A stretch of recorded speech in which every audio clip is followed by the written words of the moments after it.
பரிசுத்த வேதாகமம் பழைய ஏற்பாடு எரேமியா தீர்க்க தரிசன புஸ்தகம் 21ஆம் அதிகாரம்.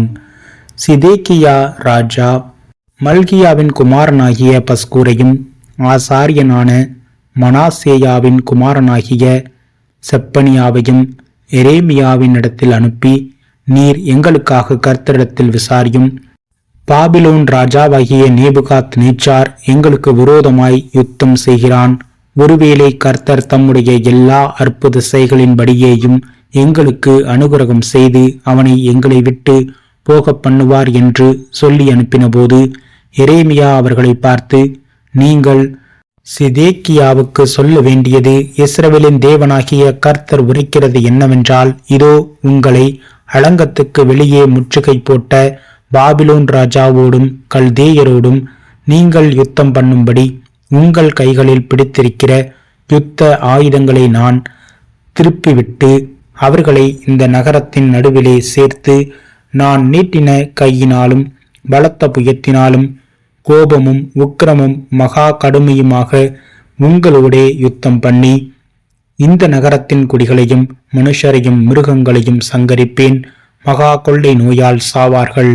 அதற்கு பின்பு நான் யூதாவின் ராஜாவாகிய சிதேக்கியாவையும் அவன் ஊழியக்காரரையும் ஜனத்தையும் இந்த நகரத்திலே கொள்ளை நோய்க்கும் பட்டயத்துக்கும் பஞ்சத்துக்கும் தப்பி மீதியானவர்களையும் பாபிலோன் ராஜாவாகிய நேபுகாத் நேச்சாருடைய கையிலும் அவர்கள் சத்துருக்களின் கையிலும் அவர்கள் பிராணனை வாங்க தேடுகிறவர்களின் கையிலும் ஒப்புக் கொடுப்பேன். அவன் அவர்களை பட்டய கருக்கினால் வெட்டுவான். அவன் அவர்களை தப்ப விடுவதுமில்லை, அவன் மன்னிப்பதுமில்லை, இறங்குவதுமில்லை என்று கர்த்தர் உரைக்கிறார் என்றான். பின்னையும் அவர் இந்த ஜனங்களை நோக்கி, இதோ நான் உங்கள் முன்னே ஜீவ வழியையும் மரண வழியையும் வைக்கிறேன் என்று கர்த்தர் சொல்கிறார். இந்த நகரத்திலே தப்புகிறவன் பட்டயத்தாலும் பஞ்சத்தாலும் கொள்ளை நோயாலும் சாவான். உங்களை முற்றுகை போடும் கல்தையர் வசமாய் புறப்பட்டு போய் விடுகிறவனோ பிழைப்பான். அவன் பிராணன் அவனுக்கு கிடைத்த கொள்ளை பொருளை போல் இருக்கும். என் முகத்தை இந்த நகரத்துக்கு விரோதமாய் நன்மைக்கு அல்ல தீமைக்கே வைத்தேன் என்று கர்த்தர் சொல்கிறார். அது பாபிலோன் ராஜாவின் கையில் ஒப்புக் கொடுக்கப்படும். அவன் அக்கினியால் அதை சுட்டெரிப்பான் என்று சொல் என்றார். யூதா ராஜாவின் குடும்பத்தாரையும் நோக்கி, கர்த்தருடைய வார்த்தையை கேளுங்கள்.